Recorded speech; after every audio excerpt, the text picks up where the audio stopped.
Hi Amudha and Poovisha. Hi Janani. Hi Sheela. நீங்கள் எல்லாரும் ஆன்சரை கரெக்டாக சொல்லிட்டீங்க. எங்கள் சேனலுக்கு மேலும் நீங்கள் எல்லாரும் சப்போர்ட் பண்ணுங்கள். Love you all. குரங்கும் காகமும். என்ன எப்போவுமே தரையிறங்காத கழுகு இப்போ தரையில் நின்றுட்டுருக்கே. யாரும் என்டர்டெயின்மெண்ட்டுக்கு இல்லைன்னு பார்த்தேன். நல்ல வேலை, ஆண்டவனாக பார்த்து இந்த கழுகு அனுப்பியிருக்கான். ஓஹோ, அடிபட்டிருக்கு போல இருக்கு, அதனால தான் இங்கே உக்காஞ்சிட்ருக்கு. ஒரு கல்லை தூக்கி போடுவோம். ராணி இப்படி சொல்லிட்டு பக்கத்தில் இருக்க ஒரு கல் எடுத்து கழுகு தலைமையிலே போட்டுச்சு. வலி தாங்க முடியாத கழுகு உடனே இப்படி பேச ஆரம்பிச்சுது. ஏய் காகமே, உனக்கு என்ன தைரியம் இருந்தா என் மேலே கல் தூக்கி போடுவ? உன்னை என்ன பண்ணுறேன்னு பாரு. உன்னடிக்க எதுக்கு தைரியம் வேணும்? ஒரு கல் எடுத்து வீச தெரிஞ்சா போதாதா? இன்னைக்கு நீ தப்பிச்சிட்ட, என்னைக்காச்சும் ஒரு நாள் மாட்டாமையா போயிடுவ. இரு உனக்கு இருக்கு ஒரு நாள். வலி தாங்க முடியாத அந்த கழுகு அங்கிருந்து மெல்லமாக நகர ஆரம்பிச்சுது. இதை பார்த்து ரசிச்சுட்டு கொஞ்ச நேரத்திலேயே ராணியும் அதோட வீட்டுக்கு கிளம்பிடுச்சு. ராணி, உனக்கு நான் எத்தனை முறை நான் சொல்கிறது நேரத்தோட வீட்டுக்கு வான்னு, ஆனால் ஒரு நாளாச்சும் நீ கேட்குறியா? சீக்கிரமாக வந்தால் தானே சாப்பிட்டுட்டு தூங்க முடியும். சரி சரி விடுமா, போதும். இனிமே நான் லேட்டாக வரமாட்டேன். எனக்கு ரொம்ப பசி எடுக்குது. என்னம்மா செஞ்ச?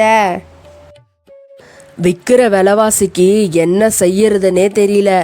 ஒரு கிலோ பீன்ஸு 200 ரூபாயாம். அதனால புளிக்குழம்பு தான் வச்சிருக்கேன். என்னம்மா சொல்கிற? வாய்க்கு ருசியாக சாப்பிட்லான்னு வீட்டுக்கு வந்தா புளி குழம்பு வச்சுருக்கேன்னு சொல்கிற, விலைவாசி ஏறி போச்சுன்னு சொல்கிற. நான் இப்போ என்ன தான் நான் பண்ணட்டும்? ராணி, முதல்ல உன்னுடைய பழக்க வழக்கங்களை மாற்றிக்க. நம்ம வீட்டில் என்ன இருக்கோ அதை சாப்பிட பழகிக்க. நாளை பின்ன உங்கள் மாமியார் வீட்டுக்கு போகும்போது இப்படியெல்லாம் குறை சொல்லிட்டு இருக்க முடியாது. கிடைக்கிறத நம்ம சாப்பிட்டுக்கணும், புரிஞ்சுதா? என்ன மாமியார் வீடா? என்னம்மா நீ சாப்பிடும் போது என் தலையில் கல்லை தூக்கி போடுற? ஆமா ராணி, நீ இப்போ பெரிய பொண்ணாயிட்ட.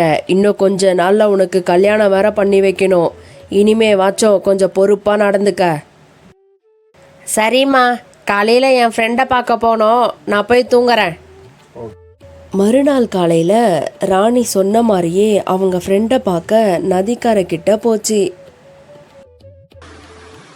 என்ன ராணி, எப்பவுமே நீ சீக்கிரமா வந்துருவ, இன்னைக்கு இவ்ளோ லேட்டா இருக்கு? சரி சரி, இங்க பாரு, உனக்காக நான் என்ன எடுத்துட்டு வந்திருக்கேன்னு. ஃப்ரெஷ்ஷான மாம்பழம், உனக்கு ரொம்ப பிடிக்கும்ல? புஜ்ஜி, எனக்கு இப்போ சாப்பிட்றதுக்கெல்லாம் மூடே கிடையாது. நான் உன்கிட்ட ஒரு முக்கியமான விஷயம் பேசுறதுக்காக தான் வந்திருக்கேன். அப்படி என்ன முக்கியமான விஷயம் ராணி? சீக்கிரமா சொல்லு. புஜ்ஜி, எங்கள் அம்மா என்ன கல்யாணம் பண்ணிக்க சொல்கிறாங்க. அந்த கல்யாணம்னு பேச்சை கேட்டாவே எனக்கு அப்படியே தலையெல்லாம் சுற்றுது. எனக்கு என்ன பண்ணுறதுன்னே தெரியல. என்ன ராணி, கல்யாணமா? அப்ப இந்த காட்டை விட்டு நீ வேற ஒரு காட்டுக்கு போயிடுவியா? அப்ப எப்படி நம்ம ஒண்ணா விளையாடுறது? ஆமாம் புஜ்ஜி, நீ சொல்கிறது சரிதான். இனிமே நம்ம அடிக்கடிக்கெல்லாம் பார்க்க முடியாது. நான் இங்கேருந்து வேற ஒரு காட்டுக்கு தான் போய் ஆகணும். ராணி புஜ்ஜி கிட்ட பேசிட்டு அங்கேருந்து வீட்டுக்கு பறந்து போயிடுச்சு. ராணி, டேபிள் மேலே மாப்பிள்ளையோட ஃபோட்டோ வச்சுருக்கான் பாரு. நாளைக்கு அவங்கள போய் பார்த்துட்டு நல்ல மாதிரியாக பேசிட்டு வா. உனக்கு அவங்க கூட தான் கல்யாணம். ராணி மறுநாள் காலையில் பக்கத்து காட்டில் இருக்க கல்யாணம் பண்ணிக்க போகிற பறவையை பார்க்க பறந்து போச்சு. கொக்கு, இந்த காட்டில் இருக்க ரகுவோட வீடு எங்கே இருக்குன்னு உனக்கு தெரியுமா? தேன்கூடு ரகுவோட வீடு தானே கேட்குறீங்க? அதோ இருக்கு பாருங்க ஒரு ஆலமரம். அந்த ஆலமரத்துக்கு பக்கத்தில் ஒரு வீடு இருக்குதுல்ல, அதுதான் தேன்கூடு ரகுவோட வீடு. என்ன, இப்படி ஒரு கேவலமான பேரை என் வாழ்க்கையிலேயே நான் கேட்டதில்ல. என்ன அது தேன்கூடு ரகு?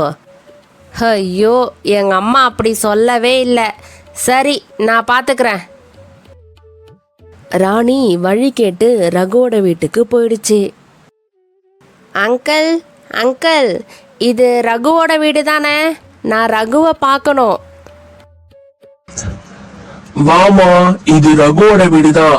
அவனோட அப்பா தான் நானு. ரகு தேன் எடுக்க போயிருக்கான். இன்னும் கொஞ்ச நேரத்துல வீட்டுக்கு வந்துடுவான். இந்தாமா, இந்த காஃபி அச்சு கொஞ்சம் குடி. இல்லை இல்லை அங்கிள், எனக்கு எதுவும் வேண்டாம். முன்ன பின்ன தெரியாதவங்க வீட்டில் எங்கள் அம்மா எதுவும் சாப்பிடக்கூடாதுன்னு சொல்லியிருக்காங்க. ஆனால் நீங்கள் இவ்வளோ கெஞ்சறதால எனக்கு ஒரே ஒரு கோல்டு காஃபி மட்டும் எடுத்துட்டு வாங்க.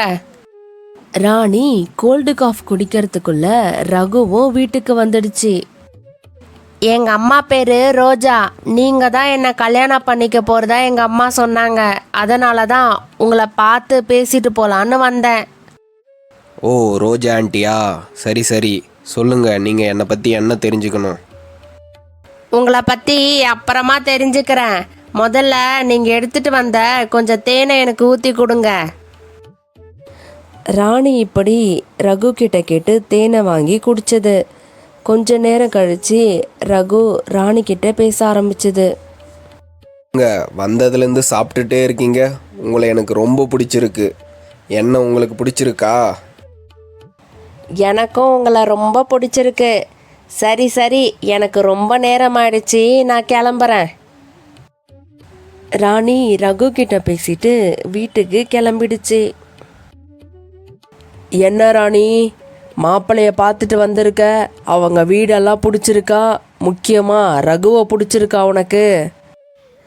எனக்கு ரகுவை பிடிச்சிருக்குமா. சரி, என் ஃப்ரெண்டு புஜ்ஜி பார்த்துட்டு வரேன். ராணி அவங்க அம்மா கிட்ட பேசிட்டு புஜ்ஜை பார்க்க நதிக்கார கிட்ட போச்சு. ராணி ரொம்ப நேரமாக நதிக்கார கிட்ட காத்துட்டு இருந்துச்சு.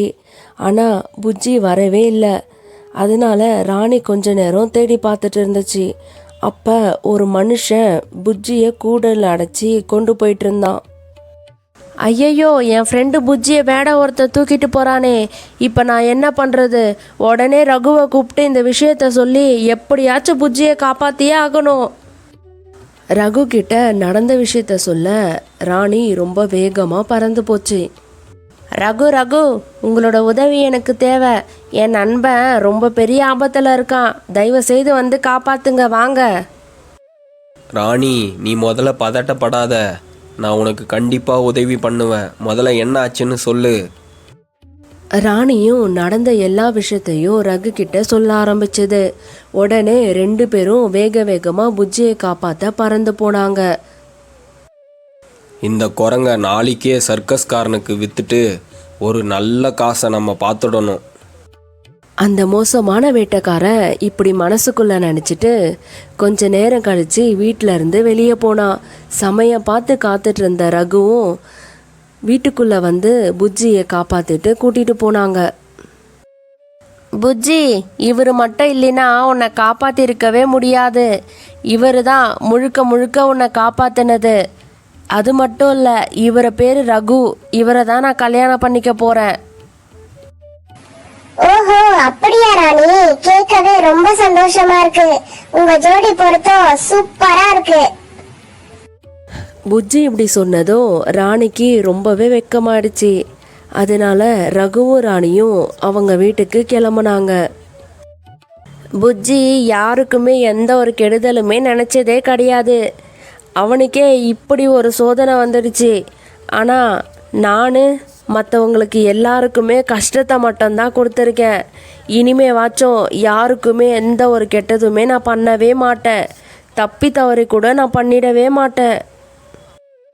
ராணி அன்னையிலிருந்து எந்த ஒரு பறவைகளுக்கும் கெடுதல் நினைக்காம அதோட வாழ்க்கையை ரொம்ப சந்தோஷமாக வாழ்ந்துட்டு வந்துச்சு.